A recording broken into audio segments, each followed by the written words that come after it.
செயற்கை நுண்ணறிவு தொழில்நுட்பத்தை வைத்துக்கொண்டு உலகிருக்கின்ற பல நாடுகள் மனித உரிமைகளின் மீது தாக்குதலை நடத்தி கொண்டிருக்கின்றன. தொழில்நுட்பத்திலிருந்து நீங்க வெளியே வர முடியாதுன்றது உண்மை. ஆச்சி மசாலா எந்த சமையலும் ருசி தேடும் ரகசியம் 20 ரூபாய். ஹாலிடேஸ்னாலே அது நம்ம GT ஹாலிடேஸ் தான். GT Holidays, South India's #1 travel brand. You know you are special when you're with GT Holidays.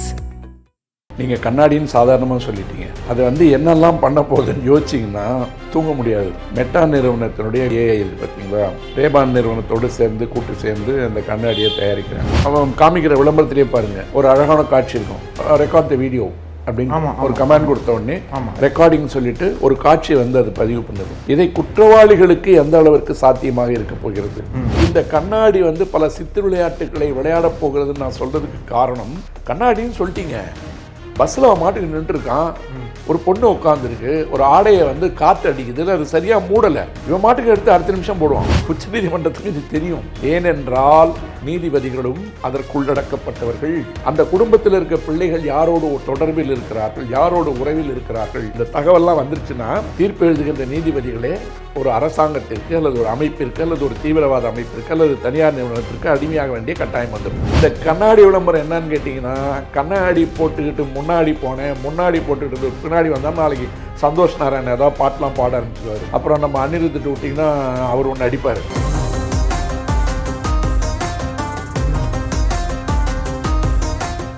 Nakkeera நேயர்களுக்கு வணக்கம். ஏமாற்றாதே ஏமாறாதே அப்படின்ற தொடரில் சென்னை உயர்நீதிமன்ற மூத்த வழக்கறிஞர் திரு பாலு அவர்கள் சைபர் கிரைம், சைபர் ஸ்பேஸ், அப்புறம் இன்டர்நெட் போன்ற தளங்களில் எப்படிலாம் சாமானிய மக்கள் ஏமாற்றப்படுறாங்க, தொழில்நுட்பத்தோடைய வளர்ச்சி எப்படிலாம் நம்மளை நமக்கே தெரியாமல் நம்மளை பல சிக்கல்களை சிக்க வைக்குது அப்படின்றது குறித்து ஒவ்வொரு வாரமும் ஒவ்வொரு டாபிக் எடுத்து நம்மள்கிட்ட பேசிகிட்டு இருக்காரு. இன்றைக்கும் ஒரு மிக முக்கியமான விஷயத்தை குறித்து தான் பேசுகிற கணிஞ்சிருக்காரு. வரவேற்கலாம் சார். வணக்கம். வணக்கம் சார். ரீசெண்டாக இப்போ யூடியூப்லலாம் பார்க்கும்போது பொதுவாக எல்லா தளங்கள்லையும் ஒரு ஆடு தொடர்ந்து வந்துக்கிட்டே இருக்குது. அது ஆடு பார்க்குறதுக்கு அட்ராக்டிவாக இருக்குது, ஈர்ப்பாக இருக்குது. என்ன காரணம் அப்படின்னா, இப்படிலாம் எவாலுவேஷன் வந்துருச்சா, டெக்னாலஜி இப்படிலாம் ரொம்ப சுலபமாக வந்துருச்சா அப்படின்ற மாதிரி. ஒரு கண்ணாடி, ஒரு கூலர்ஸ் மாதிரி, பிளாக் கலர் கூலர்ஸு, அதில் நடந்து போகிறாங்க, ஒரு வாய்ஸ் சொன்னால் அந்த கண்ணாடி ஆட்டோமேட்டிக்காக ரெக்கார்ட் பண்ணுது, ஃபோட்டோ எடுக்குது. அந்த மாதிரிலாம் இது மெட்டா தான் இது பண்ணுற மாதிரி சொல்கிறாங்க. இது இன்னொரு எவால்யூஷன், இன்னும் ஒரு பரிணாம வளர்ச்சி அப்படின்லாம் எடுத்துக்கிட்டாலுமே இதுக்கு பின்னாடி இருக்கக்கூடிய சிக்கல்கள், இது இன்னும் எப்படி மக்களை பாதிக்கும், மக்களை எப்படி சிக்கலுக்கு உள்ளாக்கும் அப்படின்னு பேசும்போது தான் இதில் அஸ் அ சைபர் கிரைம் எக்ஸ்பர்ட்டாக இதுக்கு பின்னாடி இருக்கக்கூடிய சிக்கல்களாக என்னென்ன இருக்கும், எப்படி நம்ம இதை கையாளணும்னு பார்க்குறீங்க? அதாவது அழகு, நம்ம தகவல் தொழில்நுட்பம், இணையம், கம்ப்யூட்டர், சைபர் கிரைம் இப்படின்னு போயிட்டே இருந்தீங்கன்னா அதுக்கு முடிவே இல்லை. நீங்கள் கண்ணாடின்னு சாதாரணமாக சொல்லிட்டீங்க. அது என்னெல்லாம் பண்ண போகுதுன்னு யோசிச்சிங்கன்னா தூங்க முடியாது. இது கிட்டத்தட்ட இந்த செயற்கை நுண்ணறிவு வச்சு இந்த கண்ணாடி வந்திருக்குன்னு சொன்னீங்கல்ல, இதுக்கெல்லாம் ஒரு 10-15 வருஷத்துக்கு முன்னாடியே ஒரு வதந்தி வந்தது, ஞாபகம் இருக்கா உங்களுக்கு? சிங்கப்பூர்லேருந்து ஒரு கூலிங் கிளாஸ் இருக்குது, அதை வாங்கி போட்டால் எதிர்க்க வர பெண்கள்லாம் நிர்வாணமாக தெரிவாங்க அப்படின்னு ஒரு வதந்தி பரவுச்சு. அதில் பெரிய பெரிய நடிகர்கள்லாம் அதை போட்டிருக்காங்க அப்படின்லாம் கிசு வரும். அப்போது அன்றைக்கு தொழில்நுட்பம் அந்த அளவுக்கு இல்லை. ஆனால் இப்போ நம்ம விளம்பரப்படுத்தப்படுகின்ற இந்த தொழில்நுட்பம் மெட்டா நிறுவனத்தினுடைய AI இருக்குது பார்த்தீங்களா, அதனுடைய செயற்கை நுண்ணறிவில் தயாரிக்கப்பட்டிருக்கின்ற ஒரு கண்ணாடி. ரேபான் நிறுவனத்தோடு கூட்டு சேர்ந்து அந்த கண்ணாடியை தயாரிக்கிறாங்க. இந்த கண்ணாடி ஆக்சுவலாக கிட்டத்தட்ட 5-6 வருஷத்துக்கு முன்னாடியே மார்க்கெட்டுக்கு வந்துருச்சு. மார்க்கெட்டுக்கு வந்தப்போ நான் போய் அதை டெமோலாம் பார்த்துட்டு வந்தேன். பார்த்துட்டு வரும்போது இதில் தனி மனிதனுடைய அந்தரங்கம் என்பது மிக அதிகமாக பாதிக்கப்படுகின்ற வாய்ப்பு இருக்குது அப்படின்னு அதை கொஞ்சம் ரீட் பண்ணும்போது, சென்னையில் இருக்க ஒரு பிரபல மருத்துவர் என்ன பண்ணான்னு கேட்டிங்கன்னா, அவர் கொஞ்சம் டெக் சாவி, அவர் டெக்னாலஜியை தான் என்ன ட்ரை பண்ணிகிட்டே இருப்பார். அவர் என்ன பண்ணார், இந்த கிளாஸை போட்டு ஆப்ரேஷன் தேட்டரில் ஆப்ரேஷன்லாம் பண்ணார். பண்ணிவிட்டு அதை வெளியில் டெலிகாஸ்ட் பண்ணார். ஆப்ரேஷன் ரெக்கார்ட் பண்ணி வச்சுருந்தார். லைவ், அவர் உள்ளே போய் ஆப்ரேட் பண்ணுறதே வெளியே லைவில் பார்க்கலாம். அதெல்லாம் பண்ணிட்டார். 5-6 வருஷத்துக்கு முன்னாடி மேலே இருக்கும்னு நினைக்கிறேன். அது கொஞ்சம் இஷ்யூ ஆச்சு. அந்த மாதிரி இப்போ என்னன்னு கேட்டிங்கன்னா, செயற்கை நுண்ணறிவு இல்லாமல் வாழ்க்கையினுடைய எந்த வேலையும் இனிமேல் நடக்க முடியாதுன்ற அளவுக்கு எல்லாத்தையும் கொண்டு வந்துட்டோம். நம்ம ஒன்றிய அரசே செயற்கை நுண்ணறிவை பயன்படுத்தி பல தளங்களில் வேலை பார்த்துட்ருக்காங்க. சர்வைலன்ஸ்லேருந்து, மானிட்டரிங்லேருந்து, ஆடிட்டிங்லேருந்து, அக்கௌண்டிங்லேருந்து, இன்கம் டேக்ஸ் டிபார்ட்மெண்ட்டோட ஃபைலை ஸ்கேன் பண்ணுறதுலேருந்து, இடி ஃபைலை ஸ்கேன் பண்ணுறதுலேருந்து எல்லா இடங்களிலும் இப்போ செயற்கை நுண்ணறிவு என்று சொல்லப்படுகின்ற தொழில்நுட்பம் உள்ளே வந்தாச்சு. அப்படி வந்ததால் மிகப்பெரிய நிறுவனங்களில் இருக்க பல பேர் வந்து வேலைவாய்ப்பை இழந்துக்கிட்டே இருக்கான். அது ஒரு தனி கிளை. இது வந்து எப்படின்னு கேட்டிங்கன்னா, இப்போ இவங்க இன்ட்ரோடியூஸ் பண்ணியிருக்க அந்த கிளாஸுக்கு வந்து 2 விஷயம் இருக்குது. ஒன்று வந்து நீங்கள் சாதாரண பவர் லென்ஸ் நீங்கள் போடுறதா இருந்தால் உங்கள் லென்ஸ் அதில் போட்டுக்கலாம். ஓகே. இல்லைனா கருப்பு கண்ணாடியாகவே போட்டுக்கலாம். அதை விளம்பரத்துலேயும் நீங்கள் பார்த்துருப்பீங்க. ஒரு கியூஆர் கோடை போய் பார்க்கணும், ஒரு ஜிபே எல்லாம் பண்ணணும்னு சொன்னீங்கன்னா அந்த கியூஆர் கோடை பார்த்து ரீட் த கோட் அப்படின்னு சொன்னால் உங்களுக்கு வந்து இங்கே வாய்ஸில் சொல்ல ஆரம்பிச்சிடும் அதில் என்ன இருக்குன்றது. சில தகவல்கள் வந்து அந்த கண்ணாடி திரையிலே தோன்றுவதற்கு உண்டான வசதிகள் கூட கொண்டு வர போகிறோம், அல்லது ஹையர் எடிஷனில் இருக்கிறது வாய்ப்புகள் இருக்குது. அப்போ ஒன்று அது டிஸ்ட்ராக்ஷன், கவனச்சிதைவு ஒன்று. ரெண்டாவது ரொம்ப முக்கியமான ஒன்று என்னன்னு கேட்டிங்கன்னா, ஒரு தனி மனிதனுடைய அந்தரங்கத்திற்குள் ஊடுருவதற்கு அதில் என்னெல்லாம் பாசிபிலிட்டிஸ் இருக்குது. நடந்து போகும்போது நீங்கள் போயிட்டே இருக்கீங்க, எதற்கு வந்து அவன் காமிக்கிற விளம்பரத்திலே பாருங்கள், ஒரு அழகான காட்சி இருக்கும், ரெக்கார்ட் த வீடியோ அப்படின்னு ஒரு கமாண்ட் கொடுத்த உடனே ரெக்கார்டிங் சொல்லிட்டு ஒரு காட்சியை வந்து அது பதிவு பண்ணுது. பதிவு பண்ணுறதுல ஒரு விஷயம் என்னன்னு கேட்டிங்கன்னா, that is connected with your mobile. Okay. அந்த மொபைலோட கனெக்ட் பண்ணியிருக்கிறதால நீங்கள் அந்த நிமிடமே அந்த நொடியே அதை அப்லோட் பண்ணிக்கிட்டே இருக்கலாம். சேகரித்து வச்சு எடிட் பண்ணி தான் பண்ணணும்லாம் அவசியம் இல்லை. லைவ் ஷோ நடத்தலாம், அதில் லைவாக என்னெல்லாம் இருக்க காமிக்கலாம். இதில் பிரச்சனை வந்த காரணம் என்னன்னு கேட்டிங்கன்னா, முன்னாடி வந்து அதை வந்ததை நிறுத்துறதுக்கு காரணம், எதற்கு நீங்கள் ரெக்கார்டிங் பண்ணீங்கன்னா எதிரே இருப்பவர்களுக்கு அது எப்படி தெரியும். ஆகவே அவருடைய ப்ரைவசி அதில் உள்ள வருதுன்னு சொன்ன உடனே இன்னொரு புது ஃபியூச்சரை இப்போ இன்ட்ரடியூஸ் பண்ணியிருக்காங்க. அது அந்த கார்னரில் வந்து ஒரு சிவப்பு விளக்கு வந்து மின்னும் ரெக்கார்டிங் போயிட்டீங்கன்னா. ஓகே. அந்த சிவப்பு விளக்கு இருந்ததுன்னா எதிரே இருப்பவர்களுக்கு தான் பதிவு செய்யப்படுகிறோம் என்பதை அது உணர்த்துவதாக ஓகே அவங்களுக்கு வந்து ஒரு அலர்ட் இதை கொடுக்கறதுக்காக தான் அதை வச்சிருக்கோன்னு அவங்க சொல்கிறாங்க. ஆனால் சார் இப்போ ஆப்போசிட்டில் உட்காந்துருக்கு, அவ்வளோ மினிட்டும் பார்க்க முடியுமா? ரெக்கார்ட் பண்ணுறாங்களா இல்லையா? நம்ம நிறைய கேஜெட்ஸ் வந்து சார்ஜ் பண்ணுறோமே, அது நம்ம தூண்டு புள்ளியாக இருக்கும் சிவப்பு கலரில். சார்ஜ் ஏறின உடனே பச்சை கலர் இருக்கும். அதை ராத்திரியில் போட்டு வச்சிங்கன்னா வேணால் கரெக்டாக தெரியும் அந்த சிவப்பு. பகல்லலாம் கண்டுபிடிக்க முடியாது. அந்த மாதிரி ஒரு நடைப்பயிற்சி போகிற இடத்துல அல்லது வண்டியில், வாகனங்களில், பொது இடங்களில், சாப்பிட்ற இடங்களில் எங்கெல்லாம் மக்கள் கூட்டம் அதிகமாக இருக்கோ அங்கெல்லாம் வந்து அவங்க போயிட்டு இருக்கும்போது அவன் கூலிங் கிளாஸ் போட்டிருந்தா கூட கொஞ்சம் சந்தேகத்தில் பார்த்துடலாம். பவர் கிளாஸ்லேயே அதை வச்சுட்டு வந்து அந்த ரேபானை மாட்டிகிட்டு இருந்தான்னு வச்சுங்க, 30,000க்கு ஒன்று இருக்குது, 56,000க்கு ஒன்று இருக்குது. ஃபாஸ்ட்ராக்லேயே அந்த மாதிரி ஒன்று வருது, விலை கம்மி, ஆனால் அதில் வந்து இது குறைவு, ஃபீச்சர்ஸ் கம்மி. Okay okay. இது என்னெல்லாம் பண்ண போகுதுன்னு நீங்கள் யோசிக்கிறத விட, ஒரு இதில் நடந்து போகிறீங்க, எதிர்க்க ஒருத்தங்க வராங்க, ஒரு பெண்ணே வருது, ஒரு ஓட்டப்பயிற்சியில் இருக்குது, அது அவர்களுடைய உரிமை. இவன் மாட்டுக்கு அதை வந்து ஷூட் பண்ணுறான்னு வச்சுக்கோங்க. ஒரு சிவப்பு விளக்கு எரிவதை பார்த்து அவங்க அலர்ட் ஆகி ஆரம்பித்தாலும் பிரச்சனை இருக்குது. அவங்க அதை கவனிக்காமல் விட்டாலும் அவங்களுடைய அந்தரங்கம் போச்சு. இது ஓடி வர்றவங்களுக்குன்னு நான் சொல்ல, நடப்பவர்களுக்கு, போகிறவங்களுக்கு, ஆணுக்கும் பொருந்தும், பெண்ணுக்கும் பொருந்தும், சின்னஞ்சிறு குழந்தைங்களுக்கும் பொருந்தும்.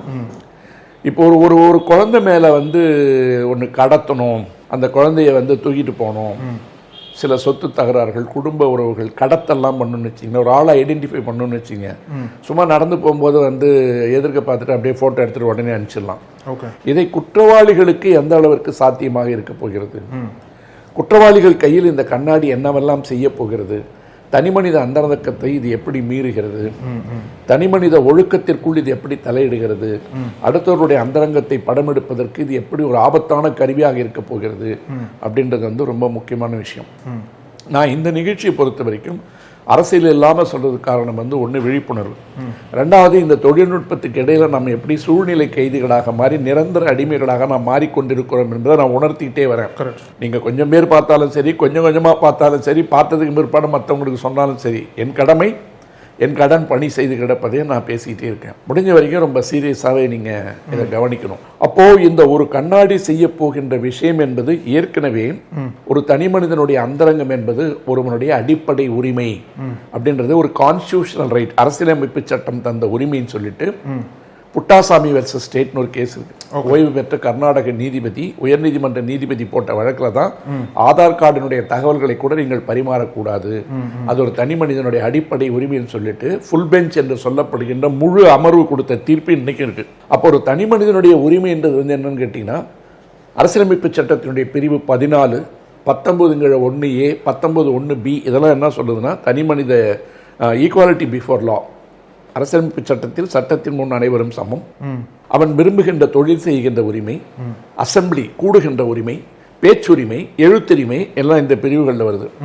இதையெல்லாம் இது எப்படி வந்து பாதிக்கும் அப்படின்ற இந்த செயற்கை நுண்ணறிவு தொழில்நுட்பம் என்பது வெறும் கண்ணாடியோடு முடிவதல்ல. அது ஃபேஷியல் ரெக்கக்னிஷன் கேமரா என்கின்ற அடுத்த கட்டத்துக்கு போகுது. ஒரு மனிதனுடைய முகத்தை ஸ்கேன் செய்வதன் மூலமாக, பகுப்பாய்வு செய்வதன் மூலமாக, அவருடைய கண் விழித்திரை இருக்குல்ல, ஐரிஸ் என்று சொல்லப்படுகின்ற ஒன்றை கூட ஊடுருவுகின்ற அளவிற்கு இன்னைக்கு தொழில்நுட்பம் இருக்கு. ஏற்கனவே ஆதாரில் வந்து அதெல்லாம் நீங்கள் பதிவு பண்ணி வச்சிருக்கீங்க. அப்போ ஒவ்வொரு மனிதனும் ஒன்றிய அரசிடம் பல துறைகளில் தரவுகளாக மடித்து வைக்கப்பட்டிருக்கிறான். டிஜிட்டலி ஃபோல்டட் தரவுகளால் மடித்து வைக்கப்பட்ட மனிதனுடைய கோப்புகள் என்பது எல்லா துறைகளுக்கும் இன்னைக்கு இருக்கு. ஆதார் கார்டு வாங்கினீங்கன்னா அதுல இருக்கு, பேன் கார்டு வாங்கினீங்கன்னா அதுல இருக்கு, செல்போனுக்கு சிம் கார்டு வாங்க போனீங்கன்னா அங்க உங்களை போட்டோ எடுக்கிறான். ஆக உங்களுடைய புகைப்படம் என்பது இப்ப முன்னாடிலாம் நானே ஒரு நிகழ்ச்சிக்கு போனோம்னா அவங்க போட்டோ கொடுங்க சார்னு கேட்பாங்க. இப்ப யாருமே கேட்கறது இல்லை. கூகுளில் போய் போட்டால் 1000 போட்டோ எனக்கு கிடைக்குது, அவங்களே எடுத்து போட்டுறாங்க.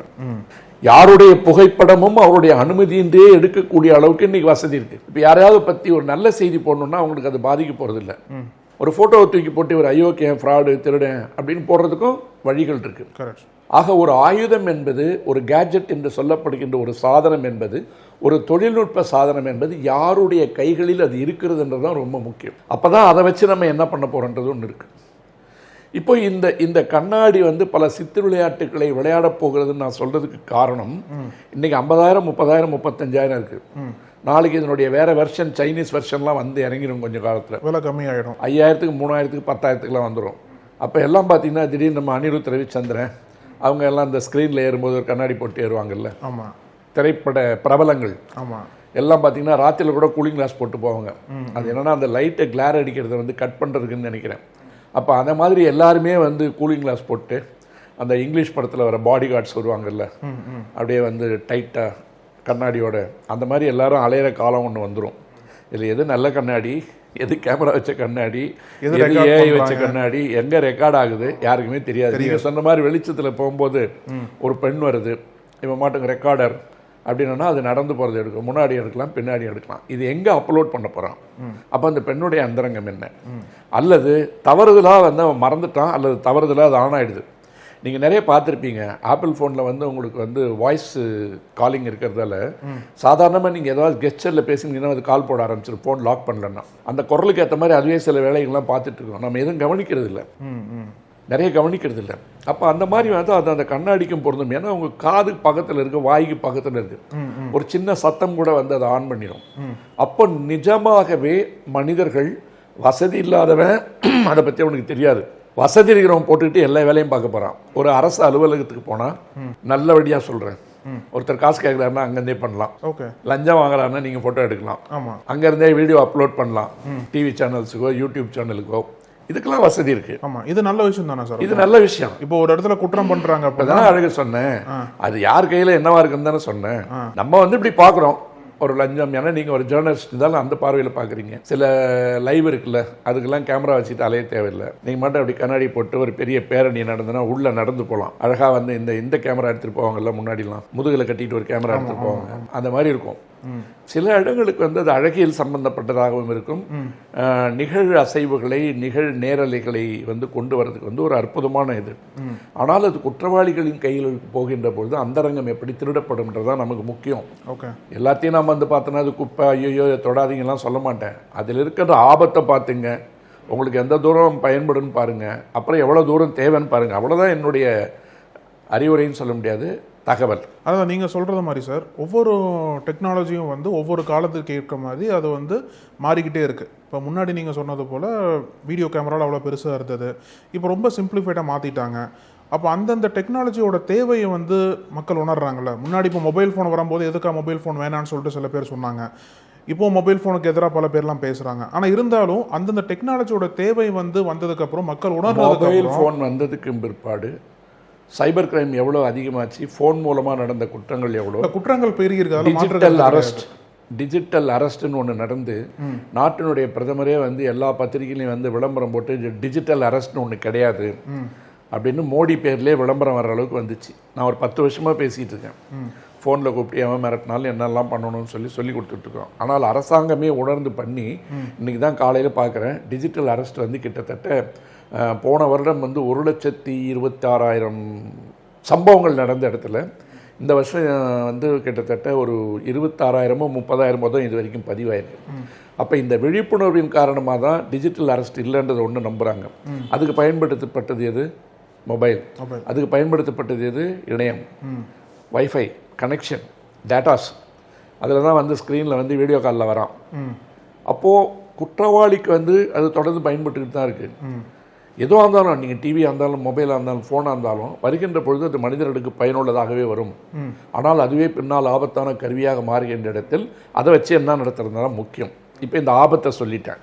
இப்போ வேற ஒரு விஷயத்துக்கு போவோம். இல்லை, அதுக்கு முன்னாடி சார், இப்போ இந்த டெக்னாலஜி வருதில்ல, கண்ணாடியில் வந்து ரெக்கார்ட் பண்ணுறது, ஃபோட்டோ எடுக்கிறது, அதெல்லாமே வருதில்ல, அதனுடைய தேவை வந்து எப்படி மக்கள் புரிஞ்சுக்கிறாங்க? இப்போ ஆனால் இப்போ முன்னாடி என்ன பண்ணால் கண்ணாடி போட்டு எதனா வேணும் அப்படின்னா மொபைலில் சர்ச் பண்ணி பார்ப்பாங்க, கூகுள் சர்ச்லாம் பண்ணுவாங்க. ஆனால் இந்த கண்ணாடி வந்து என்ன, ஒரு வாய்ஸ் கொடுத்தாலே இப்போ புக் இருக்குன்னு வச்சுக்கோங்க, இந்த புக்கை பற்றி ஃபுல்லாக சொல்லிடும், படத்தை பற்றி ஃபுல்லாக சொல்லிடும்ல, விளம்பரப்படுத்தப்படுதில்ல. இப்போ இந்த டெக்னாலஜிக்கான தேவை நீங்கள் இருக்கிறதா எக்ஸ்பர்ட்டாக பார்க்குறீங்களா? இது எப்படி மக்கள் புரிஞ்சுக்குவாங்க? தேவை வந்து எல்லாமே உங்களுக்கு எது வசதி? ஒரு காலத்தில் வந்து கொஞ்சம் தூரம் நடந்து போய் ஒரு கடையில் டீ வாங்கி சாப்பிட்டுட்டு இருந்தோம். கொஞ்ச தூரம் நடந்து போய் ஒரு ஹோட்டலில் சாப்பிட்டு இருந்தோம். எப்போது சாப்பிடணுன்னா வெளியில் போயிட்டு இருந்தோம். இப்போ நீங்கள் சொன்ன சோ கால்டு டெக்னாலஜி வந்த உடனே என்ன பண்ணுறோம்?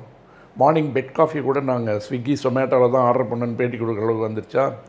வீட்டில் உட்காந்துட்டே சாப்பாடு ஆர்டர் போடுறீங்களா? அப்போ அந்த தொழில்நுட்பம் உங்களை சுருக்குதுன்றதை இந்த இடத்துல உணருங்க. இது எல்லாத்துக்கும் பொருந்தும்.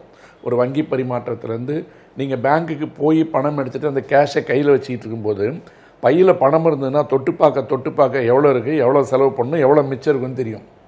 500 ரூபா காசு இருந்ததுன்னா 100 ரூபா பெட்ரோல் போட்டேன், 50 ரூபா டிஃபன் சாப்பிட்டேன், இன்னும் 350 ரூபா தான் இருக்குது என்ற உணர்வு ஒரு மனிதனை வந்து அந்த பணம் வந்து அவனை கட்டுக்குள்ளாரே வச்சுருக்கோம். என்றைக்கு காடை கொண்டாந்து தேய்க்க விட்டீங்களோ, நாளைக்கு பார்த்துக்கலான்னு 30 ரூபா இளநீ கூட தேய்க்க ஆரம்பித்தான். சந்தோஷமாக போய் தேய்ச்சிங்களா? எல்லா இடத்துலையும் தேய்க்க பழகிட்டானா? அவங்கள கையில் பர்ஸே தேவையில்லை. இப்போ யாருக்கிட்டையுமே இருக்கிறது இல்லை, பையில் பணம் இருக்கிறது இல்லை. எனக்குமே யாரும் ஃபீஸ் கொடுக்கறது கூட வந்து ஜிபேயில் போடுறாங்க. இன்றைக்கி என்ன வந்திருக்கு பேப்பரில்? ஜிபே பரிமாற்றங்களுக்கு வந்து இனிமேல் 2,000 ரூபாய்க்கு மேலே போச்சுன்னா ஒரு பர்சன்டேஜ் வந்து டேக்ஸ் போட போகிறான். அதுக்கு என்ன சொல்கிறாங்க? இந்த தனிநபர் பரிமாற்றங்களுக்கு கிடையாது, நிறுவனங்களுக்குன்றான். அப்போ சீலிங்கை வந்து எவ்வளோன்னு சொல்லணும். இப்போ நம்மளால் என்ன பண்ணோம்? உடனே 2,000 அனுப்ப ஆரம்பிப்பான். ஆமாம். அடுத்தது என்ன பண்ணுவான்? 3 டிரான்சாக்ஷன் மேலே வந்தால் நீ பிடிச்சிருவான். நீங்கள் உங்களுடைய எந்த பரிமாற்றத்தையும் வந்து நீங்கள் இனிமேல் மறைக்க முடியாது. உங்களை இந்த இடத்துல கொண்டு வந்து உங்களை தொழில்நுட்பத்தினை அடிமையாக வச்சுட்டான். நீங்கள் என்ன சொல்கிறீங்க? மக்களுக்கு தேவைதானன்றீங்க. தொழில்நுட்பத்தினுடைய அடிமையாக வச்சுட்டான். சாதாரண ஒரு குடிமகன் செய்கின்ற எல்லா செலவுகளையும் கண்காணிக்கின்ற இந்த அரசு, எல்லாவற்றிற்கும் வரி போடுகின்ற ஒரு அரசு, எல்லாவற்றையும் வந்து டாக்ஸ் நெட்வொர்க்குள் கொண்டு வந்துகின்ற ஒரு அரசு, பெரிய முதலைகள் தப்பிக்கும் போது மட்டும் அது ஏன் 4,000 கோடி 5,000 கோடி 10,000 கோடியாக போகுது? அப்போ ஒரு தனி மனுஷனுக்கு வந்து நீங்கள் எவ்வளோ வேணாலும் வரி கட்டுங்க, அவனுக்கு ஒரு 5 லட்ச ரூபா வருமானத்துக்கு வழி பண்ணுங்க, அமெரிக்கா மாதிரி 30% டேக்ஸ் போடுங்க, 5 லட்ச ரூபா வருமானம் அவனுக்கு உறுதின்னு சொன்னால் 1,50,000 லட்ச ரூபா டேக்ஸ் கட்டுறது தப்பு இல்லை. கூலி வேலைக்கு போயிட்டு ஒரு 200 ரூபா வாங்கிட்டு வரவனுக்கு கூட இளநீர் வாங்குற இடத்துல 30 ரூபாய்க்கு தேய்ங்கன்றீங்க. ஒரு நாளைக்கு 500 இளநீர் விற்றா அவன் கமிஷனே எவ்வளோ கொடுக்குறான், மாமூல் எவ்வளோ கொடுக்குறான், டிராஃபிக் கான்ஸ்டபிள் வாங்கிட்டு போனதெல்லாம் டிஜிட்டல் ரெக்கார்டில் வராது. ஆனால் அவனுடைய ஒரு மாத வருமானம் வந்து 1,50,000 லட்சம் காமிக்கும், ஏன்னா பேங்க்குக்கு போயிடுது. அப்போ இளநீர் வியாபாரிக்கு இன்கம் டேக்ஸ் நோட்டீஸ் போகுது. பெங்களூரில் போர்டு வைக்கிறான், ஒன்லி கேஷ் நோ ஜிபே. பெங்களூர்லாம் வந்தாச்சு. மோர் விற்கிறவங்க, இளநீர் விற்கிறவங்க, பழம் விற்கிறவங்க. இப்போ இதெல்லாம் வந்து ஒரு சாதாரணமான விஷயம், ரொம்ப முக்கியமானது போகும். ஏன்னா இடத்த விட்டு வெளியில் போயிடக்கூடாது. அதாவது இந்த தொழில்நுட்பம் வந்த பிற்பாடு ஃபேஷியல் ரெக்கக்னிஷன்றது வந்து ரொம்ப முக்கியமானது. இந்த ஃபேஷியல் ரெக்கக்னிஷன் தான் நான் இன்றைக்கி பேசணும் போகிறது. இந்த ஃபேஷியல் ரெக்கக்னிஷன் ஒரு மனிதனுடைய முக அடையாளங்களை எங்கெல்லாம் பதிவு செய்யணும்னு சொல்கிறோம். நீங்கள் ஃபோன்லேயே வந்து ஆப்பிள் ஃபோன் மாதிரி, ஆண்ட்ராய்டு ஃபோன் மாதிரி உங்களோட முகத்தை பார்த்தா வந்து அந்த ஃபோன் ஓப்பன் பண்ணுற மாதிரி பண்ணுறீங்க. அது என்ன பண்ணுது? உங்கள் முகத்தை வந்து பல ஆங்கிளில் வந்து ரெக்கார்ட் பண்ணிக்குது. அது எங்கே ஸ்டோர் பண்ணுது? யாருக்கும் தெரியாது. இல்லை, ஃபோனில் இருக்க சிப்பில் ஸ்டோர் பண்ணுற மாதிரி சொல்லுங்கள். எனக்கு அடிப்படையில் ஒரு சந்தேகம் இருக்குது சார். அதனுடைய க்ளவுடுக்கு போதான்னு ஒரு சந்தேகமாக இருக்குது. போகலன்னு யார் ப்ரூவ் பண்ண போகிறீங்க? ஃபிங்கர் பிரிண்ட் வைக்கிறீங்க. கொரியர் வராங்கல்ல, கொரியர் வரவங்களாம் ஒரு காலத்தில் என்ன பண்ணிட்டு இருந்தா தெரியுங்களா? கையில் வந்து ஒரு டேப் எடுத்துகிட்டு வருவான். ஆமாம், அதில் சைன் போடுற மாதிரி இருக்கும். அந்த சைன் போடுறீங்க, அந்த சைன் எங்கே ஸ்டோர் ஆகும்? அவனுடைய சிப்பில் ஸ்டோர் ஆகும்ல. நாளைக்கு கோர்ட்லேருந்து ஒரு நோட்டீஸ் வருது உங்களுக்கு. அந்த நோட்டீஸ் நீங்கள் வாங்குறதுக்கு விருப்பம் இல்லை. எதிர்கட்சிக்காரன் அவன்கிட்ட காசு கொடுத்து அனுப்புறான். உங்க வீட்டுக்கு வந்து போன மாதிரி ஒரு ரெக்கார்டை ரெடி பண்ணிட்டு ஏற்கனவே உங்க சிக்னேச்சரை பேஸ்ட் பண்ணக்கூடாது எந்த சட்டத்தில் இடம் இருக்கு? நான் ஒரு காலத்திலையும் போட மாட்டேன். இல்ல அவ்வளோ பிரீச் நடக்க வாய்ப்பு இருக்கா? இந்த வாய்ப்பு இருக்கான்னு என்கிட்ட சந்தேகமே கேட்டுட்டு இருக்க கூடாது. நான் தான் விளங்குற மாதிரி சொல்றேன்ல, உங்களுக்கு தெரியலன்னா நான் என்ன பண்றது, போட்டு பாருங்க ஒரு வாட்டி. அழகு நான் என்ன சொல்றேன்னா, இதெல்லாம் நடக்கக்கூடிய சாத்தியங்கள்ன்றதை விட நடக்கும். புரியல உங்களுக்கு? புரியுது புரியுது. இப்போ ஃபேஷியல் ரெகக்னிஷன் நீங்க மாட்டுக்கு சாதாரணமாக சொல்லிட்டீங்க. நான் ஆப்பிளில் போய் உட்காந்து படித்தேன். நான் பதிவு செய்கின்ற முகம் என்னங்க இருக்கு, எங்க ஸ்டோரேஜில் இருக்கு, என்னவாகுதுன்னு நான் கேட்குறேன். We don't transfer it to any cloud, it will be stored only in chip in the ஃபோனுங்கிறான். சரி, அந்த சிப்பு யாருடைய கண்ட்ரோலில் இருக்குது? என் கண்ட்ரோலில் இருக்குது. ஃபோன் என் கையில் இருக்குது. நான் ரிப்பேருக்கு எதுக்கு ஒன்று கொடுக்குறேன், ஃபோனை கையில் கொடுத்துறீங்களே, அது உள்ளே இருக்க சிப்பை அவன் ஏன் ட்ரான்ஸ்ஃபர் பண்ண முடியாது வேற ஒரு டிவைஸுக்கு? உங்கள் ஃபிங்கர் பிரிண்ட்டை ஏன் டிவைஸை வந்து மாற்ற முடியாது? அப்போ நான் என்ன சொல்ல வரேன்னா, இந்த ஃபேஷியல் ரெக்கக்னிஷனோ ஃபிங்கர் பிரிண்ட்ன்றது தொழில்நுட்பம் சார்ந்த விஷயமாக இருந்தாலும் இன்றைக்கி ஏஐலாம் வந்த பிற்பாடு அதனுடைய பரிமாணங்கள் அதிகம். இப்போ உதாரணத்துக்கு ஒரு கேஸ் இருக்குது சுப்ரீம் கோர்ட்டில். இதுக்கு முன்னாடி டெல்லி ஹைகோர்ட்டில் ஒரு கேஸ் இருந்தது. இப்போ தான் விஷயத்தினுடைய தீவிரத்தன்மையை நீங்கள் உணர போகிறீங்க. டெல்லி ஹைகோர்ட்டில் வந்து என்ன வழக்கு வருது, சுப்ரீம் கோர்ட்டில் என்ன வழக்கு வருதுன்னா, ஜந்தர் மந்தரில் போராட்டம் நடந்தது இல்லை? ஆமாம். இந்த போராட்டம் நடந்தப்போ எத்தனை ஆயிரக்கணக்கான லட்சக்கணக்கான இளைஞர்கள் கூடினாங்க. அந்த போராட்டம் வந்து எதனுடைய குரலாக இருந்தது? மக்களுடைய குரலாக இருந்தது, போராட்டத்தின் குரலாக இருந்தது, ஜனநாயகத்தின் குரலாக இருந்தது. ஒரு அரசாங்கத்தினுடைய தவறுகளை சுட்டிக்காட்டி அமைச்சருடைய ராஜினாமாவுடைய குரலாக இருந்தது.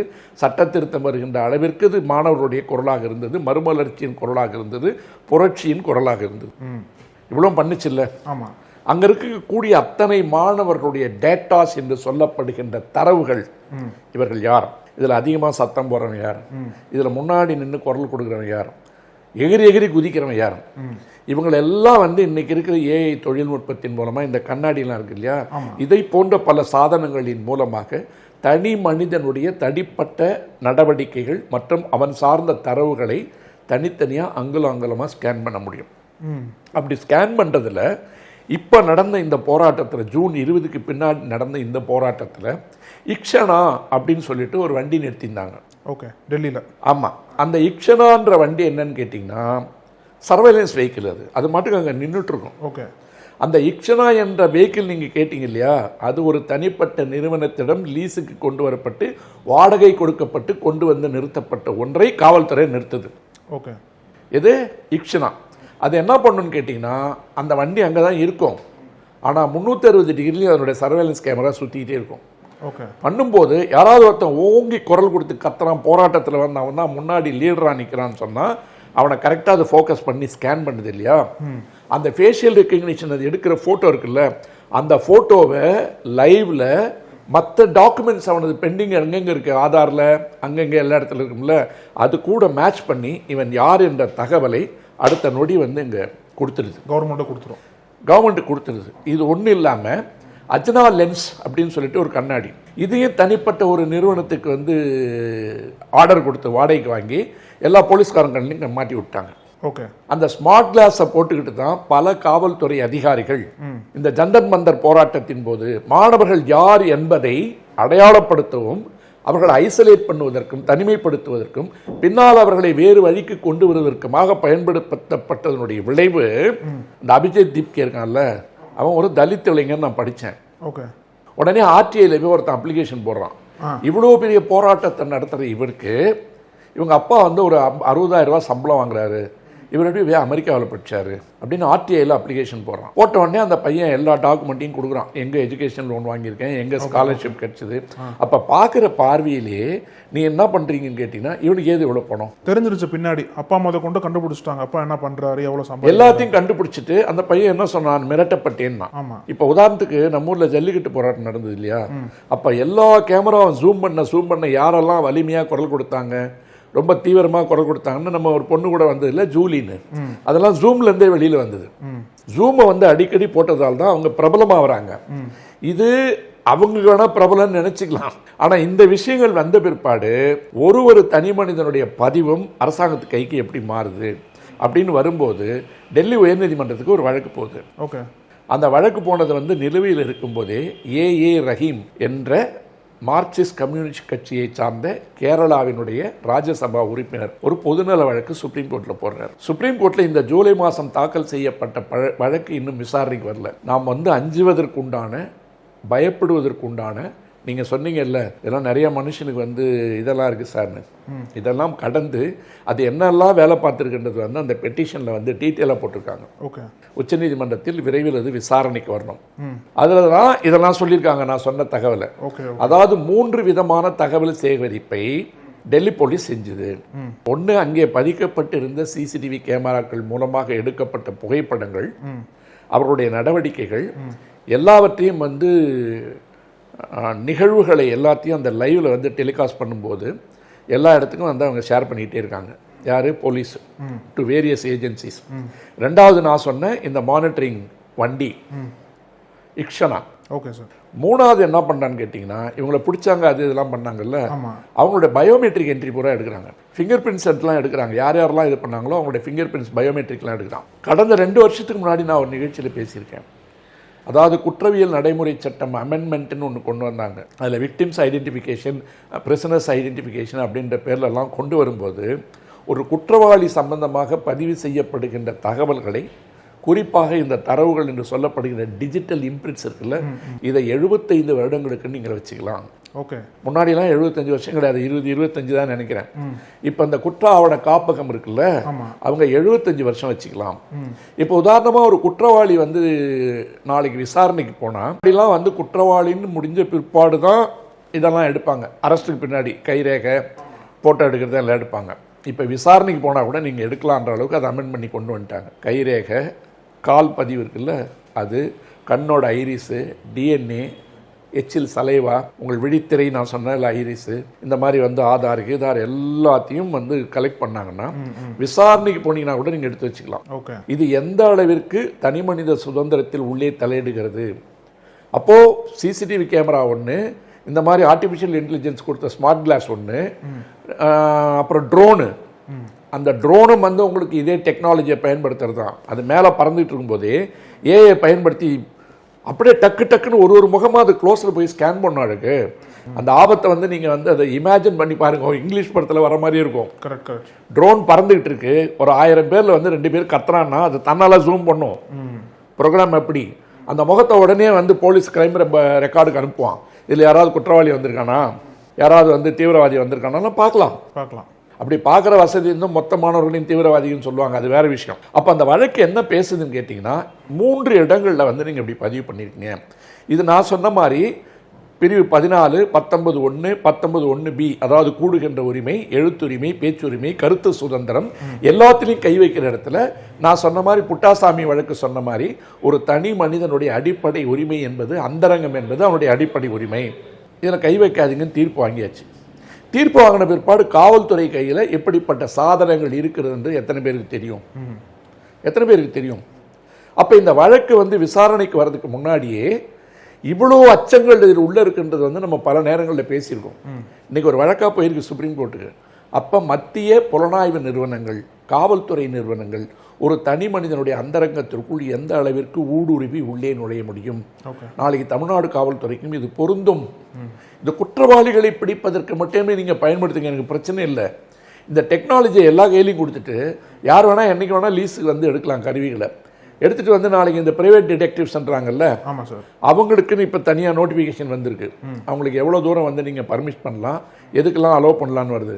அவங்க மாட்டுக்கு எடுத்து மாட்டிட்டு எல்லா இடத்துக்கும் கிளம்பிடுவாங்க. போயிட்டு யூடியூப்பில் பேட்டி கொடுப்பாங்க. கணவனையே மனைவியை அழைத்து வந்த போது, நான் ஒரு வழக்கில் நான் புலனாய்வு செய்யும்போது, அங்கே ஒரு பக்கம் கல்லா கட்டிகிட்டு இருக்காங்க.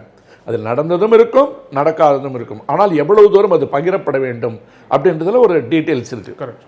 கொஞ்சம் பேர் என்ன பண்ணாங்க, நான் மசாஜ் பண்ணிகிட்டு இருந்தேன், நான் ஹோட்டலுக்கு போயிருந்தேன், அங்கே என்ன எங்கே கூப்பிட்டாங்க, அங்கே கூப்பிட்டாங்க, அவங்க ஒரு பக்கம் பேட்டி கொடுத்துட்ருக்காங்க. அப்போ ஒரு தொழில்நுட்பம் என்பது, ஒரு சமூக ஊடகம் என்பது, நீங்கள் சொல்லுவீங்க அது தகவலின் கருவி, மனிதனுடைய சுதந்திரத்தை பேசுகின்ற இடம், மனிதனுடைய உண்மை உணர்வுகளை வெளிப்படையாக கொண்டு வருகின்ற இடம் நம்ம சொன்னாலும், இன்னைக்கு சமூக ஊடகங்களில் எவ்வளோ அழுக்குகள் வந்திருக்கு, எவ்வளோ கெட்ட வார்த்தை வந்திருக்கு, எவ்வளோ ஆபாசம் வந்திருக்கு. குறிப்பாக தஞ்சாவூர் அல்லது மதுரை தமிழ்னு நினைக்கிறேன், ஒரு அம்மா எப்போ பார்த்தாலும் அந்த இரவு உடை இருக்குல்ல, நைட்டின்னு சொல்கிறாங்கல்ல, அதை போட்டுக்கிட்டு இருக்கோம்.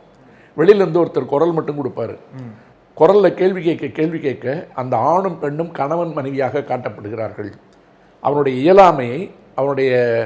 இயலாமையை ஆண்மையற்ற தன்மையை அந்த அம்மா அவ்வளவு கேவலமான வார்த்தைகளில் பேசுறதுக்கு பார்த்தீங்கன்னா 8,000 பேர் 10,000 பேர் லைக் போட்டிருக்கான் இந்த ஷார்ட்ஸில். உங்களுக்கு ஷார்ட்ஸ்ன்றது வந்து மனித உரிமைகள் பேசுகிற இடத்துல வேறு எதை பேசுது? ஆபாசத்தை பேசுது, அசிங்கத்தை பேசுது, ரவுடிசத்தை பேசுது, பயனற்ற வார்த்தைகள் இல்லை, மோசமான வார்த்தைகளை கற்றுக் கொடுக்குது, இல்லாத கலாச்சாரத்தை கொண்டு வந்து கொடுக்குது. இன்றைக்கி குழந்தைகளை வந்து காப்பாற்றுறது வந்து எவ்வளோ பெரிய விஷயமா இருக்கிற இடத்துல நீங்கள் வளர்ந்து வந்தாலும் ஒரு போராட்டத்துக்கு போனீங்கன்னா அரசாங்கம் ஒடுக்குமுறை செய்வதற்கும் அடக்குமுறை செய்வதற்கும் இந்த தொழில்நுட்பத்தை எப்படி பயன்படுத்துதுன்றது ரொம்ப முக்கியமாக. அந்த வழக்கினுடைய தன்மையும் அதான். அப்போ உச்சநீதிமன்றம் என்ன சொல்லுன்னு கேட்டிங்கன்னா, உச்சநீதிமன்றத்துக்கு இது தெரியும். ஏனென்றால் நீதிபதிகளும் அதற்குள்ளடக்கப்பட்டவர்கள், அவர்களுடைய குரல்களும் எங்கே பதிவு செய்யப்படுகிறது, அவர்களுடைய நடவடிக்கைகள் என்ன, அந்த குடும்பத்தில் இருக்க பிள்ளைகள் யாரோடு தொடர்பில் இருக்கிறார்கள், யாரோடு உறவில் இருக்கிறார்கள், அதில் வேற ஏதாவது வந்து சட்டவிரோத செயல்கள் வந்து அப்பா அம்மா பேரை பயன்படுத்துகிறாங்க, இந்த தகவல்லாம் வந்துருச்சுன்னா தீர்ப்பு எழுதுகின்ற நீதிபதிகளே ஒரு அரசாங்கத்திற்கு அல்லது ஒரு அமைப்பிற்கு அல்லது ஒரு தீவிரவாத அமைப்பிற்கு அல்லது தனியார் நிறுவனத்திற்கு அடிமையாக வேண்டிய கட்டாயம் வந்துடுது. அப்போ நீட் நேரத்தில் கையெழுத்து போடுவீங்களா? இதுதான் ஜட்ஜ்மெண்ட்டுன்னு சொன்னால் எழுதுவீங்களா? கரெக்ட். எழுதாமல் இருக்க முடியுமா? இல்லைனா ஒரு பெண்ணை விட்டு ஒரு கம்ப்ளைண்ட் கொடுக்க போகிறோம் என்று தனி மனித சுதந்திரத்தை இழந்து கொண்டிருக்கின்ற இந்த இடத்தில் இது மேலை நாடுகளில் அறிமுகப்படுத்தப்பட்டு பல வழக்குகள் பல நாடுகளில் இருந்துட்டுருக்கு. அப்போ இந்தியாவிற்குள் இது வருகிறதுன்னு சொன்னால் தமிழ்நாட்டுக்குள்ளே இது இருக்குது. அது எந்த அளவுக்கு பயன்படுத்திக்கிட்டு இருக்காங்கன்றது நமக்கு தெரியாது. ஆனால் அது ஒரு போராட்டம், ஒரு மனிதனுடைய குரல், ஒரு புரட்சி அல்லது வந்து ஒரு மறியல் என்று வருகின்ற பொழுது, இப்போ உதாரணமாக நேற்று கூட இப்போ உதயநிதி அரெஸ்ட் பண்ணாங்கன்னு வச்சுக்கோங்களேன். அரெஸ்ட் பண்ண இடத்துல ஒன்று நடக்குதுன்னு சொன்னீங்கன்னா அந்த கம்ப்ளீட் க்ரௌடை வந்து நீங்கள் கேப்சர் பண்ண முடியும். கரெக்ட். தாவேக்காவே நாளைக்கு எதிர்க்கட்சியாக வரும்போது ஒன்று நடந்ததுன்னா அவங்களுக்கும் பண்ண முடியும். 2 பேருக்கும் பொருந்துன்னு சொல்ல வரேன். ஆமாம், கண்டிப்பாக. அப்போ ஒரு தனி மனிதனுடைய அரசியல் நிகழ்வை கூட கட்டுப்படுத்துவதற்கு இந்த தொழில்நுட்பத்தை பயன்படுத்த முடியும். அவனை ஐசோலேட் பண்ண முடியும். அவனை ஒரு போராட்டக்காரனாக தீவிரவாதியாக காட்ட முடியும்.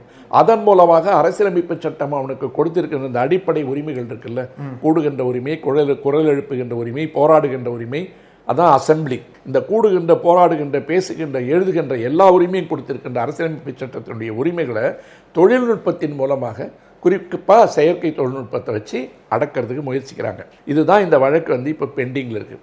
Right sir. இப்போ வந்து அழகு இதை பற்றி நம்ம நிகழ்ச்சியிலே வந்து நான் ஒரு 10-12 வாட்டி பேசியிருப்பேன். இதை ஒரு நாடு வந்து சக்ஸஸ்ஃபுல்லாக செஞ்சிட்டு. ஓகே. சைனா வந்து ஜிங்ஜியாங் மாகாணத்தில் அது வந்து ஒரு அட்டானமஸ் ஸ்டேட். நம்ம பாண்டிச்சேரி சட்டி மாதிரி சீனா உள்ளாரே தன்னாட்சி பெற்ற மாநிலங்கள். அங்கே உய்கூர் என்று சொல்லப்படுகின்ற இஸ்லாமியர்கள் கிட்டத்தட்ட 10 கோடி பேர் இருக்காங்க. அந்த 10 கோடி பேரை அடக்கி ஒழிப்பதற்கு, கைக்குள் வைத்திருப்பதற்கு, கட்டுப்பாட்டுக்குள் வைத்திருப்பதற்கு சீனாவினுடைய கம்யூனிஸ்ட் அரசாங்கம் அவருடைய அத்தனை அடிப்படை உரிமைகளும் பறிச்சிட்டாங்க. பறிச்சுட்டு ஹிட்லர் எப்படி கான்சன்ட்ரேஷன் கேம்புக்கு அனுப்புனானோ அந்த மாதிரி இவங்க ஒரு கேம்ப் வச்சு யாரெல்லாம் சந்தேகத்தினுடைய நிழலில் வருகிறாங்களோ அங்கெல்லாம் கொண்டு வந்துடுறாங்க. அந்த மாநிலங்களில் இருக்கின்ற எல்லா விளக்கு கம்பங்களிலும் ஃபேஷியல் ரெக்கக்னிஷன் கேமரா பொருத்தப்பட்டிருக்கிறது. முகத்தை பகுப்பாய்வு செய்கின்ற புகைப்பட கருவிகள் விளக்கு தூண்களில் நிரந்தரமாக பொருத்தப்பட்டிருக்கிறது. அந்த தெருவில் நடந்து போகிற ஒவ்வொரு மனிதனுடைய நடவடிக்கைகளும் பதிவு செய்யப்பட்டு கொண்டே இருக்கிறது.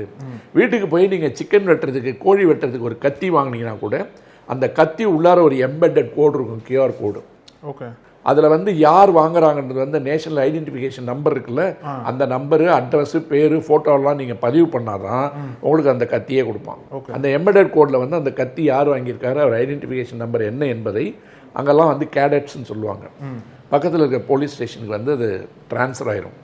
அந்த கத்தி வாங்கிட்டு நீங்கள் வீட்டுக்குள்ளே போகும்போது உங்கள் வீட்டுக்கு உள்ள நுழையத்துக்கே QR கோடில் என்ட்ரி போடணும். அந்த வீட்டு உரிமையாளர்களே QR கோடு என்ட்ரி போட்டு தான் வீட்டு உள்ளார போகணும்.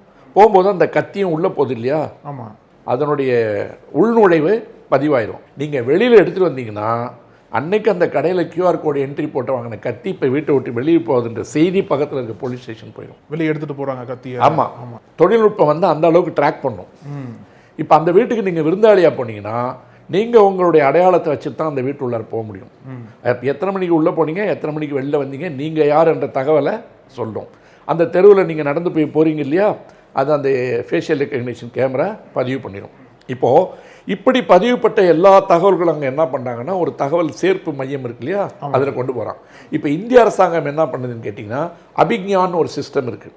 அந்த அபிக்ஞான்ற சிஸ்டத்தின்படி என்னன்னு கேட்டிங்கன்னா நேஷனல் கிரைம்ஸ் ரெக்கார்ட் பியூரோ, இந்தியாவினுடைய குற்ற தகவல் சேகரிப்பு மையம் சொல்கிறான் இல்லையா, அங்கே எல்லா குற்றவாளிகளுடைய தரவுகளும் இருக்கிற இடத்துல எடுக்கிற இந்த ஃபிங்கர் பிரிண்ட்டு அது இது எல்லாம் இருக்குது பாருங்கள். ஃபேஷியல் ரெக்கக்னிஷன் எடுத்த எல்லா தகவல்கள், ட்ரோன் வச்சு எடுத்த எல்லா தகவல்கள், இக்ஷனா மூலமாக எடுக்கப்பட்ட தகவல்கள், அஜ்னா லென்ஸ் மூலமாக எடுக்கப்பட்ட தகவல்கள், எல்லா தகவல்களையும் தேசிய குற்றப்புலனாய்வு காப்பகத்திற்கு டிரான்ஸ்ஃபர் பண்ணுறாங்க.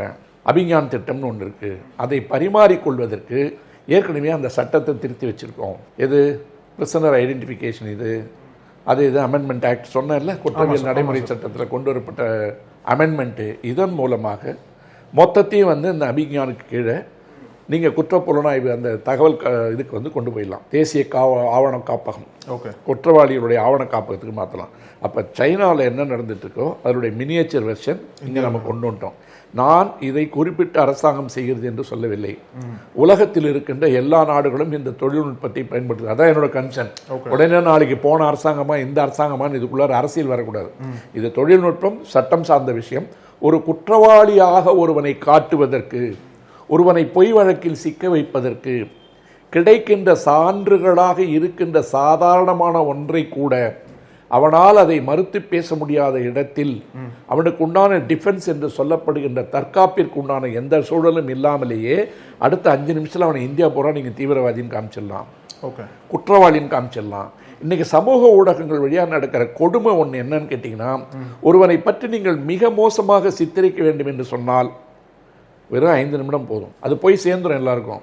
ஆனால் தான் குற்றமற்றவன் என்பதை நிரூபிப்பதற்கு அவன் வாழ்நாள் பூரா பத்தாது. 5 நிமிஷம் இது செஞ்சு முடிச்சிருது. அதனால தான் பார்த்தீங்கன்னா இந்த அரசியல் சார்ந்த பல பதிவுகள் நிகழ்வுகளில் வேணும்னா விஷமம் பண்ணுற ஆள்லாம் சில பேர் இருப்பான். என்ன பண்ணுவான்னா ஒரு இதை போட்டு விட்டுருவான் ட்விட்டரில், போட்டு ஒரு மணி நேரத்தில் டெலீட் பண்ணுவான். இந்த 1 மணி நேரத்துக்குள்ளே அது வேலையை முடிச்சிடும். ஆனால் அதன் மூலம் அந்த பாதிப்பு இருக்கு பாருங்க. அந்த சரிவிலிருந்து ஒரு மனிதன் எழுந்து வருவதற்கு, பாதிக்கப்பட்டவன் எழுந்து வருவதற்கு எத்தனை வருடங்களாகும். இப்படி பல ஆபத்துகள் நிறைந்திருக்கின்ற இந்த இடத்துல தான் நீங்க சொன்ன கண்ணாடி விளம்பரம் வந்திருக்கு. இந்த கண்ணாடி விளம்பரம் என்னன்னு கேட்டீங்கன்னா, கண்ணாடி போட்டுக்கிட்டு முன்னாடி போனேன், முன்னாடி போட்டுக்கிட்டு இருந்து பின்னாடி வந்தால் நாளைக்கு சந்தோஷ் நாராயணன் ஏதாவது பாட்டெலாம் பாட ஆரம்பிச்சிருவாரு. அப்புறம் நம்ம அனிருத்துட்டு விட்டிங்கன்னா அவர் ஒன்று அடிப்பார். இந்த கண்ணாடி இவங்களே எல்லாம் ப்ரொமோட் பண்ணுவாங்க. அது முக்கியமல்ல, அது இளைஞர்களுக்கு தேவையானது, தொழில்நுட்பம் சார்ந்தது.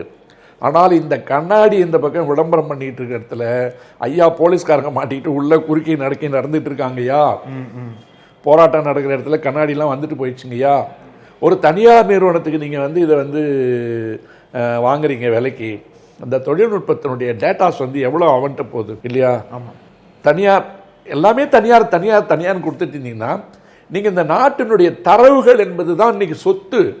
இந்த தரவுகளுக்கு தான் எல்லாம் அலையிறான். இதை கொண்டு போய் எல்லாமே தனியார் நிறுவனங்களுக்கு கொடுக்கும்போது என்ன ஆகுதுன்னு கேட்டிங்கன்னா, கண்ணாடி என்பது நான் எடுத்துக்கொண்ட ஒரு குறியீடு. ஆனால் இதை போன்ற பல விஷயங்களை செயற்கை நுண்ணறிவு தொழில்நுட்பத்தை வைத்துக்கொண்டு உலகிருக்கின்ற பல நாடுகள் மனித உரிமைகளின் மீது தாக்குதலை நடத்தி கொண்டிருக்கின்றன. தொழில்நுட்பத்திலிருந்து நீங்கள் வெளியே வர முடியாதுன்றது உண்மை. ஆனால் நீங்கள் இவையெல்லாம் நடந்து கொண்டிருக்கிறது என்பதை உணர்ந்தாலே உங்களுக்கு அந்த அச்ச உணர்வு வந்துவிடும். கண்ணாடின்னு சொல்லிட்டீங்க, பஸ்ஸில் அவன் மாட்டுக்கு நின்றுருக்கான், ஒரு பொண்ணு உட்காந்துருக்கு, ஒரு ஆடையை காற்று அடிக்குது, அது சரியாக மூடலை, இவன் மாட்டுக்கு எடுத்து அடுத்த நிமிஷம் போடுவான். எதில்? ஷார்ட்ஸில். அதுக்கு தான் நான் சொன்னேன் உடனே அப்லோட் பண்ணலான்னு. ஆமாம், கையில் ஃபோனை வச்சு அவன் மாட்டுக்கு அப்லோட் பண்ணிட்டு லைவ் போடுவான். கரெக்ட். அப்போ எந்த அளவிற்கு எதை அனுமதிக்க வேண்டும் என்பதை கூட அரசாங்கங்கள் இன்னும் உணரவில்லை என்பதை விட அந்த தனியார் நிறுவனங்கள் கொண்டு வருகின்ற கவர்ச்சி விளம்பரங்களுக்கு பின்னால் இவர்களே விக்டிமாக மாறுறாங்க. Right sir. ஸோ இவ்வளோ நேரம் உங்களோட மிக முக்கியமான கருத்துக்களை ரொம்ப தெளிவாக பகிர்ந்துக்கிட்டீங்க. அது நிச்சயமாக எல்லாத்துக்கும் ஒரு அவேர்னஸாக இருக்கும்னு சொல்லிட்டு நம்புகிறேன் சார். ரொம்ப நன்றி சார் நேரத்துக்கு கருத்துக்களுக்கு. வணக்கம். வாழ்க தமிழ்நாடு. நக்கீரன் டிவிக்கு சப்ஸ்கிரைப் செய்யுங்கள். உங்கள் ஆதரவே எங்கள் பலம். ஆசிரியர்களுக்கு நண்பனாகவும் மாணவர்களுக்கு ஆசானாகவும் திகழும் தேர்வு வழிகாட்டி. ஒவ்வொரு பாடத்திற்கும் அனுபவமிக்க ஆசிரியர்களின் துல்லியமான தெளிவான விடைகள். CNC இருக்கு, தேர்வு பயம் எதற்கு? இது தீரன் பப்ளிஷிங் ஹவுஸ் விற்பனை வெளியீடு.